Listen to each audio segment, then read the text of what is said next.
चलिए इस पार्ट 6 के वीडियो में आपका स्वागत है। यहाँ पे इनपुट डिवाइसेस हम पढ़ा रहे थे, जो कि इनपुट पे कुछ रिवीजन भी हमने करवाया था।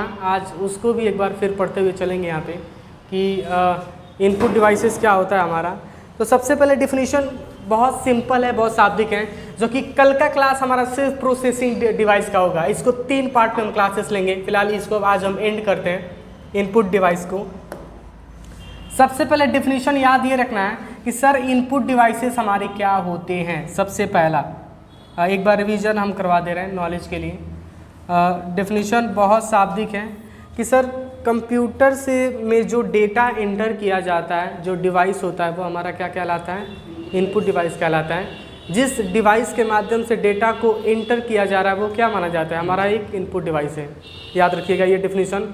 या ऐसा डिवाइस जो कंप्यूटर को नियंत्रित करता है, कंट्रोल करता है, वह हमारा क्या कहलाता है, इनपुट डिवाइसेस हमारा कहलाता है। और इनपुट डिवाइसेस मुख्यतः 2 ही प्रकार के होते हैं। सबसे पहला होता है हमारा डायरेक्ट और एक होता है हमारा इनडायरेक्ट। एक होता है हमारा यहाँ पे डायरेक्ट, एक होता है हमारा इनडायरेक्ट। डायरेक्ट इनपुट डिवाइसेस ऐसे डिवाइसेस होते हैं जिसकी कन्वर्टर की ज़रूरत नहीं पड़ती है। जैसे हमारा माइक हो गया, ये क्या कर रहा है, वह डायरेक्ट एग्जीक्यूट कर रहा है। इसका डेफिनेशन बहुत शाब्दिक है, याद रखिएगा। इसके अगर एग्जाम्पल की हम बात करें तो हमारा माइक हो गया और हमारा MICR हो गया। यह 2 डिवाइसेस ऐसे डिवाइसेस होते हैं जो हमारे डायरेक्ट के अंतर्गत आते हैं, याद रखिएगा।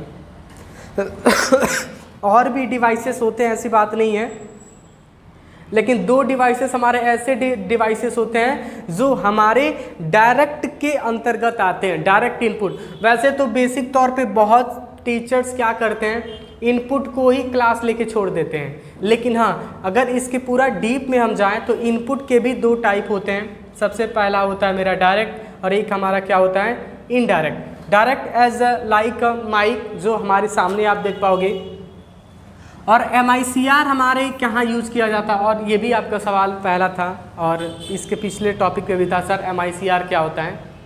MICR के बारे में हम बात करें तो MICR डिवाइसेस ऐसे डिवाइसेस होते हैं जो चेक सत्यापन के लिए यूज किया जाता है। चेक सत्यापन के लिए, जैसे बैंक का चेक आप देखे हो ना, किसी भी बैंक का चेक हो गया, जैसे SBI, Union, Canara, all type of included bank now check in the find of या calculation of the MICR device का वहाँ पे यूज किया जाता है।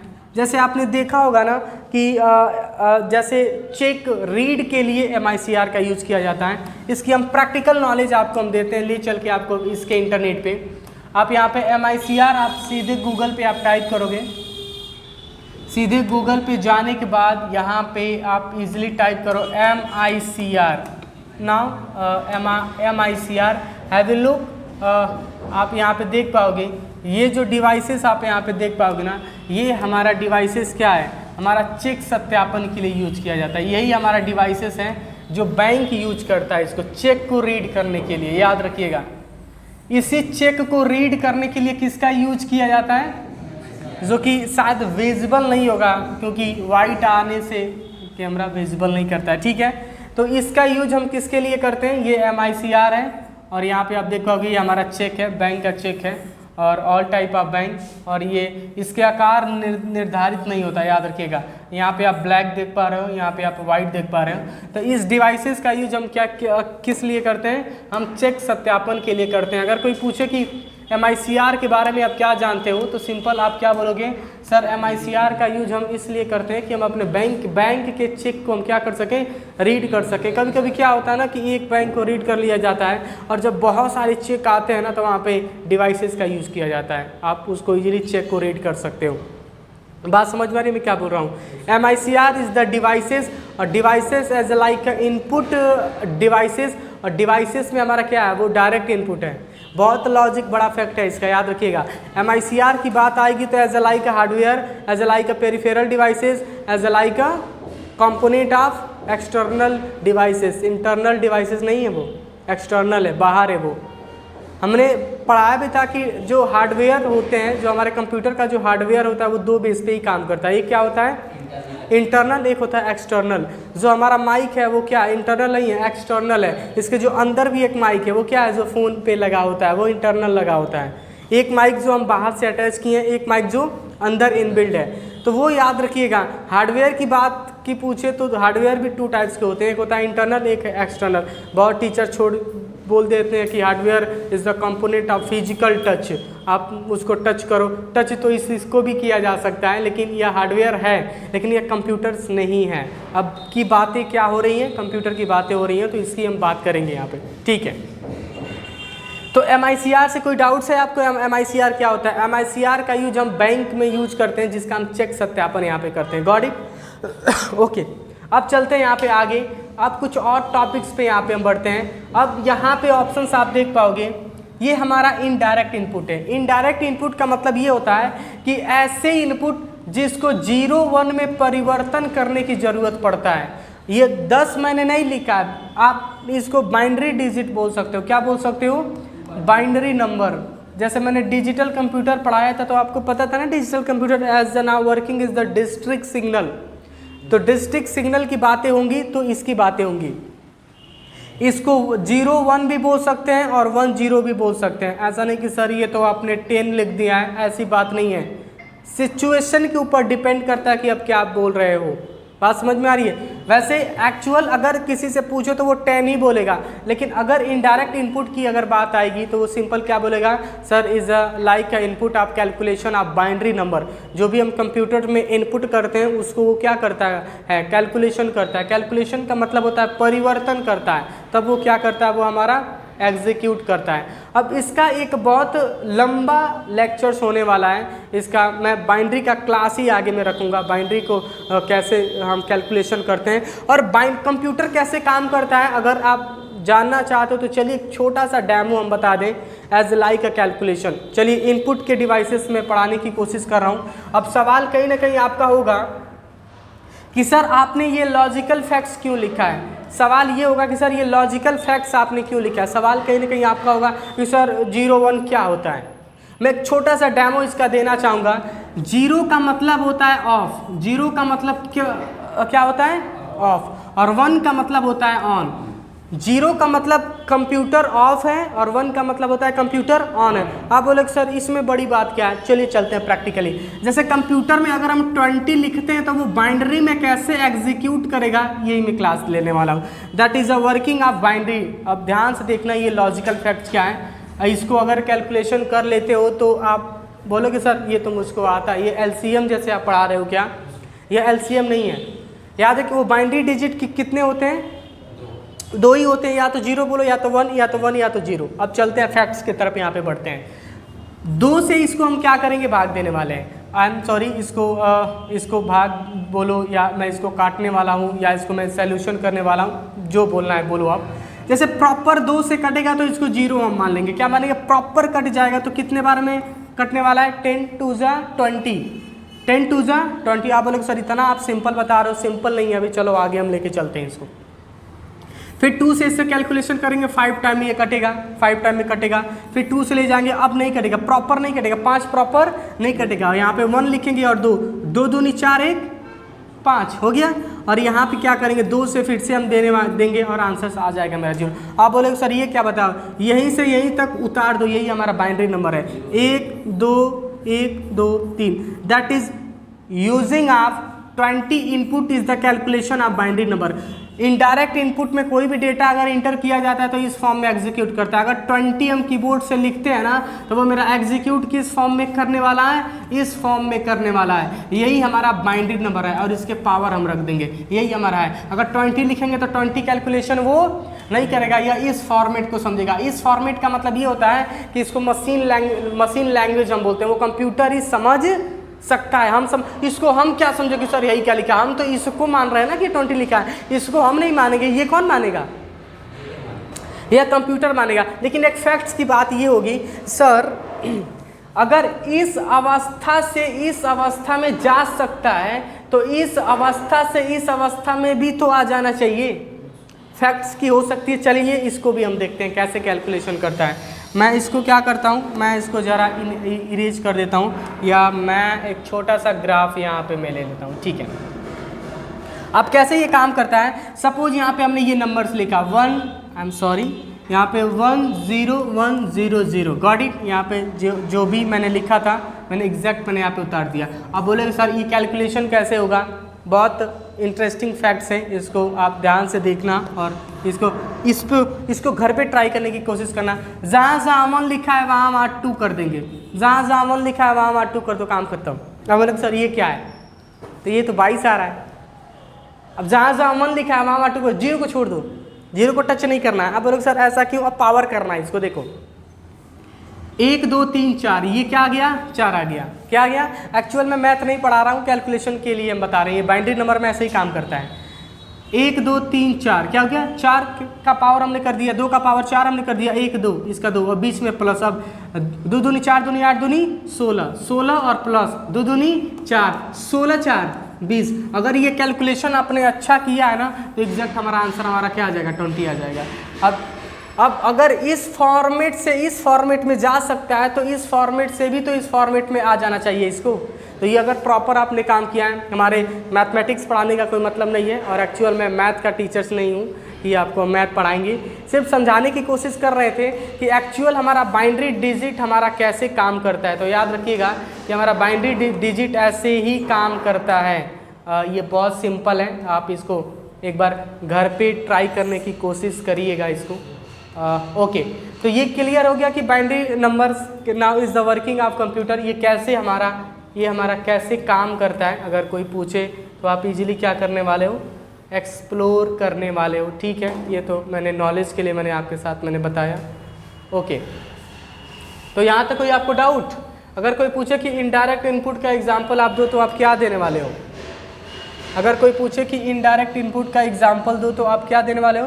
That is like a keyboard, that is like a mouse, that is like a joystick, that is like a OMR, OCR, scanner, light pen is like a indirect input devices. यह इसके examples हो सकते हैं। Topics की तरफ यहाँ पे बढ़ते हैं। तो अब ये क्या हमने लिखा था, अब बोलेंगे सर ऑन ऑफ तो आपने नहीं बताया।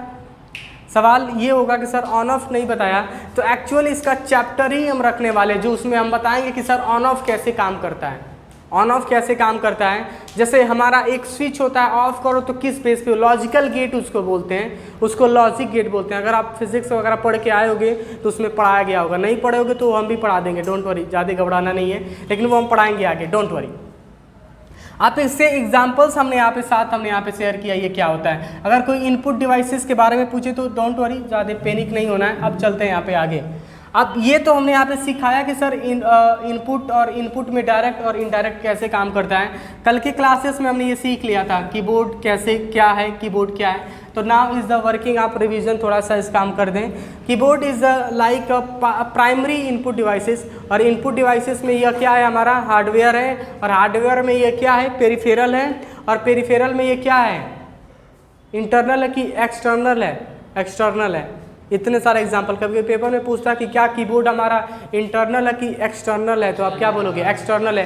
कभी कभी पूछता है क्या हमारा कीबोर्ड हमारा इनपुट में कौन सा डिवाइसेस है, डायरेक्ट या इनडायरेक्ट, तो आप क्या बोलोगे, इनडायरेक्ट। तो इससे बहुत MCQ आते हैं, ऐसी बात नहीं है कि सिर्फ कीबोर्ड के बारे में पूछ देगा। कीबोर्ड एक प्राइमरी, और टोटल कीज इसमें कितनी मिलती है, 104 इसमें कीज मिलता है, और इसमें अलग अलग फंक्शन हमने बताया था, स्पेशल की क्या होता है, एक्स्ट्रा की क्या होता है, फंक्शन की क्या होता है, इसके कुछ। हाँ, इसके फादर के नाम की हम बात करें तो Christopher Latham salts, Christopher Latham salts, souls भी बोलते हैं, साल्स भी बोलते हैं, चलेगा। अब चलते हैं यहाँ पे माउस के बारे में जानते हैं। माउस एक अच्छा लेक्चर है हमारा, इससे सवाल बहुत ज़्यादातर सवाल आता है। चलिए, ये हमारा माउस का ग्राफ है, छोटा सा माउस हमने यहाँ पे बनाया। नाउ लुक एट हियर, ये इसको हम लेफ्ट क्लिक बोलेंगे, लेफ्ट क्लिक हम बोलेंगे। इसको हम बोलने वाले हैं राइट क्लिक हम यहाँ पे हम बोलेंगे राइट। एक ऑप्शन से एक ऊपर एक मिलता है, इसको हम बोलेंगे स्क्रोल बार। वो बार नहीं है जहाँ लोग बार बार जाते हैं, ठीक है, वो दूसरा बार हो गया हमारा, ये दूसरा बार है, ठीक है। आई एम सॉरी, ये बोलना पड़ रहा है, ओके। तो ये बार है, ठीक है। अब सबसे पहले सवाल होगा कि सर ये क्या है, that is a pointing device. Look, यह हमारा एक पॉइंटिंग डिवाइस है सबसे पहला। इससे कुछ सवालात भी आएंगे, तो सवाल पहले ही बता दें, इससे MCQ बहुत यूनिक आता है। अब कोई भी कोई भी कॉम्पिटिटिव पेपर देने जाओगे तो सवाल, अगर कंप्यूटर के रिलेटेड कोई पेपर दे रहे हो तो डेफिनेटली आएगा, वो बचने वाले नहीं हो, और इससे आएंगे। हाँ, ये अगर पढ़ लेते हो तो इसकी गारंटी है कि आप कोई पेपर आप इससे स्किप करके आप नहीं आओगे। सबसे पहला इसका डेफिनेशन याद रखना है, mouse is a pointing device. सबसे पहला टॉपिक आप याद रखोगे, माउस हमारा क्या है, एक पॉइंटिंग डिवाइस है। सबसे पहला डेफिनेशन माइंड में सेट कर लो। इज अ पॉइंटिंग डिवाइस की बात आएगी तो किसकी बात आएगी, माउस की आएगी। और माउस अब यहाँ पे मैं लिख भी दे रहा हूँ, सबसे पहला होगा मेरा यहाँ पे पॉइंटिंग डिवाइस। सेकेंड की यहाँ पे बात आएगी, that is now indirect input device. सबसे पहला दो डेफिनेशन यहाँ पे याद रखो, यह हमारा क्या है, एक पॉइंटिंग डिवाइस है, और यह हमारा एक क्या है, इनडायरेक्ट इनपुट है। अगर हार्डवेयर की बात करें तो यह एक हमारा क्या है, हार्डवेयर है। अगर हार्डवेयर की हम बात करें तो यह क्या है, एक एक्सटर्नल हार्डवेयर है। दो टॉपिक यहाँ पे आप डिस्कस कर लो। अगर इसके फादर की हम बात करें तो इसको कौन बनाया, तो इसके फादर के नाम है डगलस एंजलबर्ट। नाम बहुत अजीब है, डगलस डगलस एंजलबर्ट इसके फादर हैं, जिसको हम पप्पा बोल सकते हैं बहुत आसान भाषा में। Father of mouse is the Douglas Engelbart. ये कुछ माउस से, अब याद रखिएगा, इससे एक और भी डिफिनीशन पूछा जाता है कि माउस में मुख्यतः प्राइमरी बटन कितने पाए जाते हैं। प्रॉब्लम्स यही है कि आप नोट करने लगते हो, आप यहाँ ध्यान दो, सब लिखवा देंगे जी। आप बोलोगे तो पूरा इसका डेफिनेशन हम भेज देंगे। क्या हुआ, डेफिनेशन सब हम भेज देंगे। मैं फिर कह रहा हूँ कि आप क्लास 10th 12th के बच्चे नहीं हो, आप बड़े हो गए हो, you are a not child anymore. आप हर चीज़ को लिखना नहीं है, समझना है, और जो समझता है वो आगे जाता है। अब प्रॉब्लम्स क्या है कि एक पन्ना लिख के जब रोड पे जाओगे तो लगा हाँ आत्मा को शांति मिल जाएगी, हाँ आज हम पढ़ के आए पन्ना। ऐसा नहीं होता है, आप सिंसियरली पढ़ो। जब मैं पढ़ता था तो मैं नोट्स नहीं बनाया था मैंने, बस ऐसे ही एग्जैक्ट नोट्स। हाँ, नोट्स बनाने चाहिए, ऐसी बात नहीं है कि नोट्स बनाने नहीं चाहिए, लेकिन जब पढ़ रहे हो तब नहीं, जब खुद से लॉजिक बिल्ड कर लोगे ना तो घर बैठे भी लिख सकते हो, जिसको बोलते हैं विजुअलाइजेशन। घर जाओ तो विजुअलाइज करो आज क्या पढ़ के आए हैं। आज हम माउस पढ़ के आए तो माउस में क्या क्या था, प्राइमरी बटन पढ़ाए हैं। विजुअलाइजेशन पावर बहुत खतरनाक होती है। आप अगर पढ़ लोगे ना उसको, जो विजुअलाइजेशन पे काम करता है वो बड़ा माइंड का सॉलिड होता है। कभी देखना है आपको भुलक्कड़ मिलते हैं सब, आज भी पढ़ के कल भुला जाएंगे सब। एक लड़की आती थी पढ़ने के लिए, उसको हम क्लासेस थे देते, वो तुरंत पढ़ के भूल जाती थी। क्या कहती थी बाद में कहती थी सर ई क्या, फिर उसको बताना पड़ता था। तो ऐसा कोई नहीं ना इसमें, ऐसा कोई दिक्कत नहीं ना है। किसको नहीं कहे, एक आती थी बच्ची बहुत पहले, इस बच्ची को लगाया हमको ही कहा। तो विजुअलाइजेशन पावर बहुत बड़ी शक्ति होती है। सोचिए ये बिल्डिंग बनने से पहले, इसके पहले सोचा गया होगा कि यहाँ बोर्ड होने चाहिए। बात समझ में आ रही है? कोई सोचा होगा कि इसमें 2 फैन होना चाहिए, है आपके सामने। कोई सोचा होगा कि चलने नहीं चाहिए, जैसे हम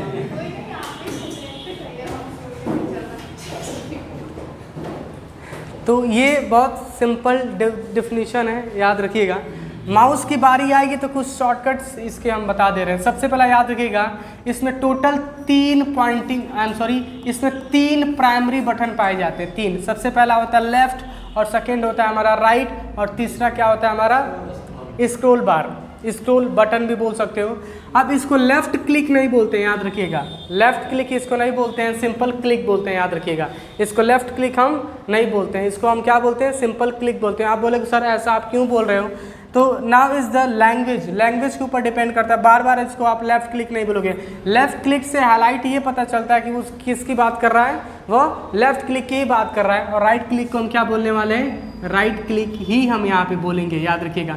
तो इससे कोई अगर डाउट्स है तो आप मुझसे पूछ लो। इसमें 2-3 फिर से एक बार हम बता दें, यह हमारा एक पॉइंटिंग डिवाइस है, यह हमारा एक क्या है, इनडायरेक्ट है, और यह एक हार्डवेयर है। और हार्डवेयर में यह क्या है, एक्सटर्नल है, एक्सटर्नल जो बाहर से जोड़ा जाता है। और एक और डिवाइस है, यह एक पेरिफेरल है, पेरिफेरल का कहने का मतलब वही जो बाहर से अटैच किया जाता है, आप जब चाहे लगाओ, जब चाहे आप उसको आउट निकाल दो या लगा दो, डोंट वरी अबाउट इट। अब इसके फादर की बात करें तो डगलस एंजलबर्ट, याद रखिएगा नाम जितने भी हम पढ़ाते आए हैं बहुत अजीबोगरीब नाम मिलता है। डगलस एंजलबर्ट बहुत एक ठीक नाम है, अच्छी बात नहीं है, डगलस एंजलबर्ट। अब सोचो यहाँ पे इनकी अगर मैं इनका ग्राफिकल मैं दिखाना चाहूँ तो माउस फादर यहाँ पे आप लिखो, आई एम सॉरी, फिर से आप इंटरनेट पे जाओ और यहाँ पे आप टाइप करो माउस फादर, सिंपल आप यहाँ पे लिखो माउस। अब माउस में एगो और आता है माउस जी, वो मत आ जाए, दिक्कत पड़ जाएगा, ना तो सीधे गणेश भगवान जी आएंगे। देखो आ भी गया, हम पहले ही बोले थे कंप्यूटर माउस लिखना पड़ेगा, कुछ और आ गया जी, यही वो पीपल है। नहीं अब माउस नहीं आएगा, चूहा अब नहीं आएगा, कंप्यूटर हमने लिख दिया ना, हमने बोल दिया कि हमें दिखाओ फादर, लेकिन किसके, माउस के, माउस का फादर माउस ही आया था। हाँ definitely, okay, that is look at here Douglas Engelbart. Now have a look, आप यहाँ पे क्लिक करोगे तो इनके कुछ बिब्लियोग्राफी आपको देखने को मिल जाएगा, इनको आप इजीली पढ़ सकते हो। यही वो पीपल हैं डगलस एंजलबर्ट। सबसे पहला माउस इन्होंने लकड़ी का बना के तैयार किया था, लकड़ी का। फर्स्ट माउस की हम बात करें तो यहाँ पे लिखो first mouse, first computer mouse यहाँ पे लिखो, इनको तो आपने देख लिया, यहाँ पे चलो लिखो first computer mouse, first computer mouse. ऐसे माउस लिखोगे तो उसमें चूहा की भी एंट्री हो जाएगी। यही था हमारा माउस, पहला माउस था, याद रखिएगा, यही हमारा माउस था जो बना के, ये था माउस। इसके बीच में एक छोटा सा सर्कल लगाया गया था, जिसको यह कैसे काम करता था इन्होंने आके अपने बारे में बताया भी है कि इसको कैसे इन्वेंटेड किया गया था। जब ये माउस हमारा प्ले चलता था ना, ये जो माउस था ये आप देख पाओगे, ये भी आया था। फिलहाल मैं इसके बारे में जानने वाला हूँ, कहाँ चले गए जी, ये जो हमारा माउस था यही था माउस। यही जो ऑप्शंस आप यहाँ पे देख पा रहे हो ना, ये वाला ऑप्शन, यही ऑप्शंस राउंड में घूमता था तो हमारा चलता था। लेकिन जो आजकल के जो माउस है ना, जो आजकल के माउस हैं, अगर मैं माउस को पकड़ूँ, अगर ऐसे लेके जाऊँ तो वो राइट में जाएगा, अगर पकड़ के ऐसे क्लिक करें तो वो लेफ्ट में। लेकिन ये बहुत उल्टा था, इसको राइट में ले जाने के बाद वो लेफ्ट में जाता था। एक फैक्ट से यहाँ पे माउस को अगर पकड़ के हम इसको राइट में लेके जाएं, ये वाला माउस जो पहला आया था, तो वह राइट ले जाने के बाद कर्सर लेफ्ट में जाता था, और उसको लेफ्ट में ले जाने के बाद अब ये घूमता था सर्कल। अब तो सेंसर अप्रूव आ चुका है। एक बच्ची आई थी, माउस से याद आ गया, बहुत अजीब बच्ची थी, आज भी उसको याद करते हैं। अभी धरती पे है, ऐसी बात नहीं है, गई नहीं है। दरअसल में पहली बार आई थी तो माउस पकड़ी तो एक होता है कि जो ट्रांसपेरेंट माउस होता है, आपने देखा होगा, ट्रांसपेरेंट माउस होता है जो प्रॉपर लाइट उसमें दिखाई देता क्या क्या जल रहा है। हाथवा से ऐसे टच कर रही थी, कर से जी लाइट नहीं ना मारेगा, मैंने कहा नहीं मारेगा, पकड़ो उसको। अब पकड़ के चिल्लाने लगी, खूब तेज चिल्लाई। हमने कहा कि हटाओ, देखो हम पकड़ रहे हैं। इससे पकड़े तो कही कि सर जी आप तो टीचर हैं, आपको थोड़ी ना मारेगा। ऐसे ही से बच्चे आते हैं। तो कोई माउस के बारे में पूछे तो इजीली आप क्या बोलोगे, mouse is an pointing device. अगर बात आएगी तो आप इजीली बोलोगे। यहाँ पे कुछ इसके ग्राफिकल पिक्चर्स भी दे रखे हैं जो आप इजीली देख सकते हो। ये हमारे माउस थे, यही माउस थे, आप देख पाओगे यहाँ पे। इसमें ऐसा सेंसर लगाया गया था, इसके सेंसर पे काम नहीं करता था। तो एक छोटा सा शॉर्ट फॉर्म में हम बता दे रहे हैं, और इतना ही है हमारे पास ग्राफिकल।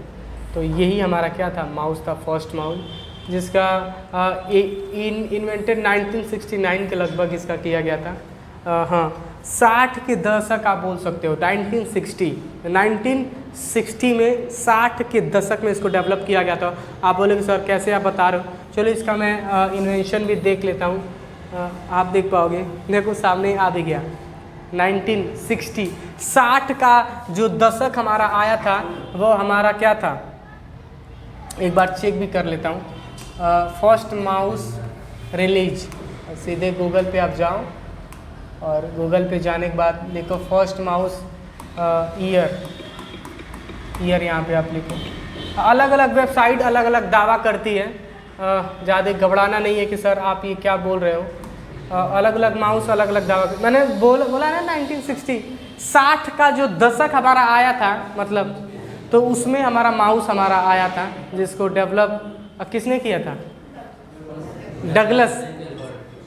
एक बच्चे इसका बड़ा अलग अलग नाम लेते हैं, जैसे नाम नहीं होता है तो अलग अलग नाम वो रख लेते हैं। आप ये सब नाम मत रखिएगा, डगलस ही बोलिएगा। एक बच्ची आई बोली थी सर डोगलस, राइट? तो ऐसे आप नहीं बोलोगे, तो उसको याद करने के लिए शॉर्ट बोली थी कि सर ऐसे याद करना पड़ेगा। तो I am sorry, this video is the informative, और मेरा वर्ड किसी भावनाओं को ठेस पहुंचाना नहीं है। तो ये सिर्फ एक नॉलेज पर्पज़ के लिए हमने यहाँ पे बताया। तो माउस के रिलेटेड कोई डाउट्स है आपका? माउस क्या है? माउस इज़ द, मैंने बहुत सारे एग्जांपल्स मैंने बता दिया। फिलहाल चलते हैं टॉपिक्स पे। तो यहाँ पे हमने देख लिया माउस क्या होता है। अब चलते हैं यहाँ पे आगे नेक्स्ट टॉपिक की तरफ। यहाँ पे अब मैंने माउस को देख लिया। जॉयस्टिक भी हमारा एक क्या है? जॉयस्टिक भी जॉयस्टिक जो ऑप्शंस यहाँ पे आप देख पाओगे, जॉयस्टिक ऑप्शंस यहाँ पे आप देख पाओगे। जॉयस्टिक यूज हम गेमिंग के लिए करते हैं। अगर एडी मॉल में आप जाओगे ना, आप गए हो कभी एडी मॉल में? नहीं गया? आई तो गई होगी पक्का, डेफिनेटली है जी। एडी मॉल में गेमिंग हॉल में आप जाइए, गेमिंग वाले में बेटा घूमने से, एक्सप्लोर करने से नॉलेज बिल्ड होता है, घूमना चाहिए। हम आप लोगों को टूर ले चलेंगे, हो सकता है अगले मंथ ले चलें नेपाल। वो भी 1 दिन का रहेगा, ज़्यादा दिन का नहीं रहेगा। अब ये मत खुश हो जाना कि सर 3 दिन के लिए। नैनीताल वगैरह ले जाते हैं तो 1 हफ्ते तक का प्लान रहता है। नैनीताल ले जाते हैं तो पूरा बर्फ़ ही बर्फ़ ऐसे ही रहेगा। कहेंगे बेटा देखो एप्पल वही लटका हुआ है, जा तोड़ कर लेकर आओ। वहाँ पे सीधे बर्फ़, जहाँ देखो बस बर्फ़। बर्फ़ से गर्मी देखो उस बच्चे को याद आ रही है। बस ओनली 10 मिनट क्लास लेंगे, उसके बाद हम लैब में ले चलेंगे। कल के क्लासेस में सिर्फ CPU का, और CPU कैसे काम करता है, बहुत यूनिक क्लास होगा ये, इसमें तो हमने बताया। फिलहाल टॉपिक्स पे आते हैं। यहाँ पे जॉयस्टिक याद रखिएगा। जॉयस्टिक का यूज हम क्या करते हैं? जॉयस्टिक एक हमारा इनपुट डिवाइस है जिसका यूज हम गेमिंग के लिए करते हैं। कोई पूछे तो आप बोल सकते हो। अब जॉयस्टिक की ग्राफिकल पिक्चोरिकल फॉर्म यहाँ पे आपको हम दिखाना चाहेंगे। आप सीधे ब्राउजर पे जाओ और यहाँ पे टाइप करो जॉयस्टिक। जॉयस्टिक आप टाइप करो जॉयस्टिक यहाँ पे आप टाइप करो। जॉयस्टिक यहाँ पे आप देख पाओगे वो गेमिंग के लिए यूज़ किया जाता है। आप देख पाओगे ना, जैसे पबजी वगैरह खेलते होंगे ना, तो उसमें तो मोबाइल में आटा डाल के बच्चे कई को खेलते हैं सब, वो तो पाउडर वाउडर डाल के चिल्लाते हैं सब। अब ये गेमिंग के लिए यही जॉयस्टिक है हमारा। आप देख पाओगे ये जॉयस्टिक का ही रूप है। आप इजीली आप पकड़ के इसको हैंडल आप कर सकते हो। बात आई समझ में? तो जॉयस्टिक का भी आकार पे आप मत जाइएगा सर ये आप क्या बता रहे हो। तो यहाँ पे आप इजीली जाओ। जॉयस्टिक इस फॉर्मेट में भी मिलता है, मतलब जॉयस्टिक इस लेवल से भी आता है, जॉयस्टिक इस लेवल से भी आता है। जॉयस्टिक के आकार के ऊपर नहीं, बस वो गेमिंग के लिए यूज़ किया जाता है। That is a gaming control. जैसे आपने देखा होगा कि ऐसा भी मिलता है, ऐसा भी मिलता है, बहुत सारे ऑप्शंस आपको देखने को मिलते हैं। तो जॉयस्टिक का काम ही है गेमिंग प्लेटफॉर्म पे काम करना।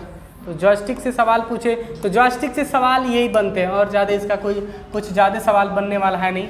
OMR ऑप्टिकल मार्क रीडर, इसका फुल फॉर्म होता है। OMR का मतलब होता है ऑप्टिकल मार्क रीडर। जैसे आपने जितने भी कॉम्पिटिटिव एग्जामिनेशन आपने दिया होगा, जो उसका कॉम्पिटिटिव का जो पेपर होता है वह OMR सीट में आता है, देखा होगा। OMR सीट कहने का मतलब होता है कि इस फॉर्मेट में होता है, और उसमें छोटे छोटे डॉट होते हैं। क्या होते हैं? डॉट होते हैं, उसको फिल करने पड़ते हैं। अब वो डेटा जहाँ रीड किया जाता है वहाँ पे क्या लगाया गया है? OMR मशीन लगाया गया है, जिसके अंदर डालो, ऑलरेडी उसको आंसर पता है, बस चेक करके ऑटोमेटिक हमारा आंसर निकाल देगा। जैसे OMR सीट हो गया यहाँ पे, OMR डिवाइसेस हो गया, और ये पेपर इसमें ले जाके डालेंगे तो इस सगरी का आंसर इसके अंदर वह सेटिंग किया गया है, वह सही डालते क्या करेगा? तुरंत हमारा आउटपुट हमारा यहाँ से बता देगा, वो क्विकली आंसर्स। पहले क्या होता था सिग्नेचर करो, अब OMR सीट आ चुका है। तो OMR से अगर सवाल पूछे तो याद रखिएगा जितने भी कॉम्पिटिटिव पेपर होते हैं सब इसका यूज किया जाता है। हाँ, इससे कुछ और सवाल आते हैं, ये क्या है, डायरेक्ट है कि इनडायरेक्ट है? तो आप बोलेगे सर ये क्या है हमारा, दैट इज़ लाइक क्या है हमारा, डायरेक्ट कि indirect? Indirect input devices. MICR के बारे में हमने जान लिया। MICR क्या होता है, OCR क्या होता है, ऑप्टिकल कैरेक्टर रीडर। इसका पूरा नाम होता है ऑप्टिकल कैरेक्टर रीडर। अब बोलोगे सर इसका यूज कहाँ होता है, इसमें कोई डाउट्स है आपको? जो भी मैंने यहाँ पे सारा शेयर किया है, कोई डाउट्स? ओके, अगर मैं पूछूं कि OMR क्या होता है तो आप क्या कहना चाहोगे? मैं पूछूं कि OMR के बारे में आप बताइए, क्या कहोगे?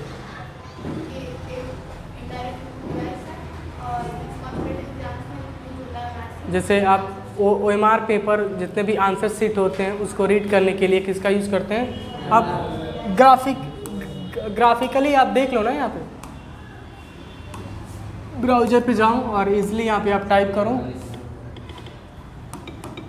OMR, हैव ए लुक, देख पाओगे यहाँ पे अभी मैंने ग्राफ दिया है, ऑलरेडी डेटा इसमें फीड किया है। जो मैं बता रहा हूँ वो चीज़ें इंटरनेट पे भी वैलिड है, ऐसी बात नहीं है कि सर आप ये बोल क्या रहे हो। That is look at here, इसमें आंसर ऑलरेडी फीड किया गया है, यानी ऐसा पेपर वह डालेगा, यानी ऐसे खट से निकल जाएगा। ये क्या इनपुट है ना, इनपुट करो क्या हमारा तुरंत एग्जीक्यूट कर देगा। यही हमारा डिवाइसेस है, जितने भी हमारे कॉम्पिटिटिव पेपर होते हैं इसका सबसे ज़्यादा उसमें यूज किया जाता है। अब आते हैं यहाँ पे OCR क्या करता है। OCR का काम क्या होता है, बस यहाँ पे आप टाइप करो, हैव ए लुक। OCR भी एक हमारा डिवाइस होता है, आप देख पाओगे OCR। अब OCR का काम क्या होता है, चलिए हम बताते हैं इसको। मैं ग्राफिकली में नहीं, इसको मैं प्रैक्टिकली में बताऊंगा। OCR is the calculation of governmented papers. जितने भी सरकारी दस्तावेज होता है ना, मतलब सरकारी जितने पेपर होते हैं, जैसे और भी एग्जांपल ले लो, जितने भी इंश्योरेंस कागज होते हैं उसको रीडिंग के लिए OCR का यूज किया जाता है। जैसे आपका बाइक का ड्राइवरी लाइसेंस हो गया, आपका भी इंश्योरेंस अगर नहीं करवाओगे तो LIC जिंदाबाद है, उसमें जाओ आप ले लो। अगर आपको पैसे नहीं हैं आपके पास तो LIC वाले से आप मिल जाओ, LIC के एजेंट से। आपको जीने से ज़्यादा मरने के प्रॉफिट वो बताएगा आपको। एक बार हमें मिला था, हमें लग रहा था कि हम जाएँ, अब हम नहीं रहेंगे धरती उरती पे। घर वाले बोले कि हम सब कुछ ले रहे हैं, तुम सबको 40-50 लाख मिलेगा, उतना तो ज़िंदगी भर हम तुमको नहीं देंगे। हाँ जी, जीने के बाद भी मरने के बाद भी LIC अच्छी चीज़ है। आप कम वाला प्लान आप ले सकते हो, मैक्सिमम नहीं, कम वाला छोटा सा प्लान आप रख सकते हो, वो ज़रूरी है।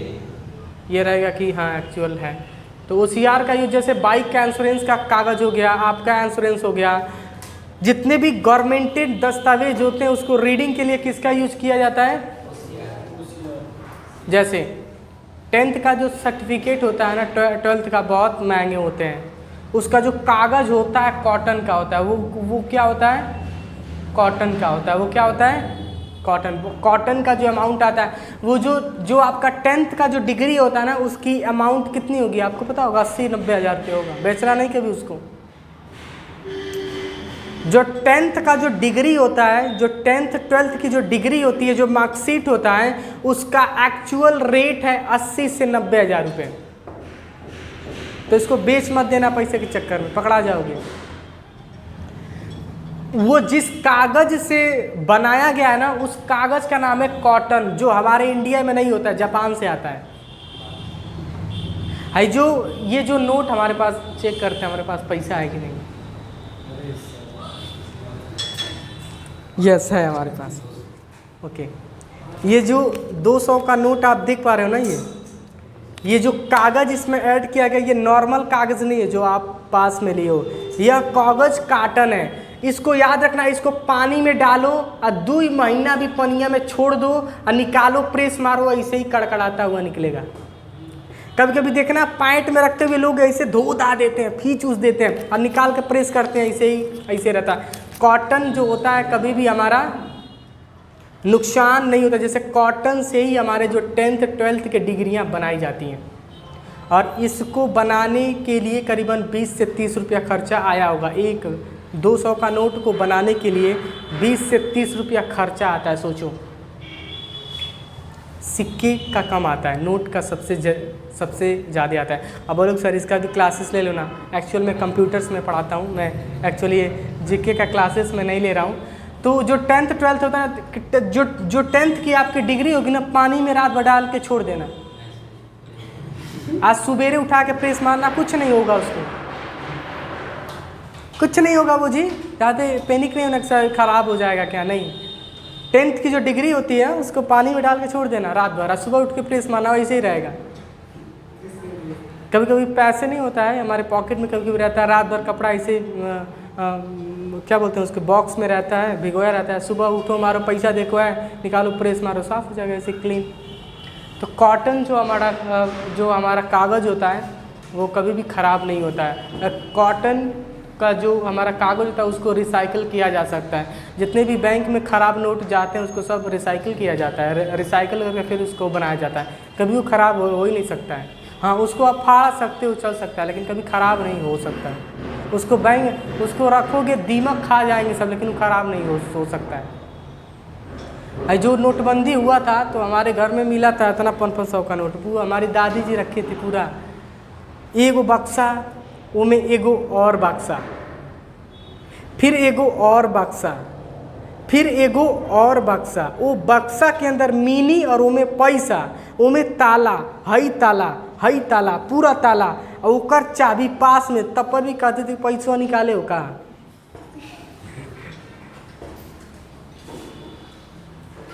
तो आज का क्लास यहीं पे हम एंड करते हैं, फिर मिलेंगे कल CPU के साथ। और CPU का क्लास लेना मत भूलिएगा, बहुत अच्छा लेक्चर है।